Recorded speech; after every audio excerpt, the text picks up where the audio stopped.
mismong nasa business sector na po ang naaalarma sa nangyayari dito sa Senado patungkol po sa impeachment trial. At hindi po talaga na naisin na makapag-invest, na maa-alerto po talaga mga investors natin kung may issue po at inaakusahan ng isang leader ng korupsyon at mukhang nakakampihan pa ng ibang senator judges. So nakakaalarma po ito dahil gumaganda po ang takbo ng ekonomiya ng bansa. Taliwas po ito sa sinabi ng Vice Presidente na bagsak ang ekonomiya. Tandaan po natin, natanggal na po ang Pilipinas dito sa Financial Action Task Force Gray List na nakapagbigay po ng mataas na investor confidence sa bansa nito lamang taon. At sinabi rin po ng ADB na na-maintain po ng Pilipinas ang napakaganda pong economic outlook for 2025.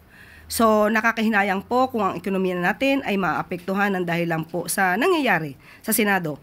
So ang panawagan lang din po natin sa Senado patungkol po sa impeachment trial, hindi naman po para pabilisin o manghimasok tayo sa ginagawang impeachment trial, kundi sundin lamang po ang konstitusyon at ang rule of law. Yan din lang po ang ninanais ng Makati Business Club.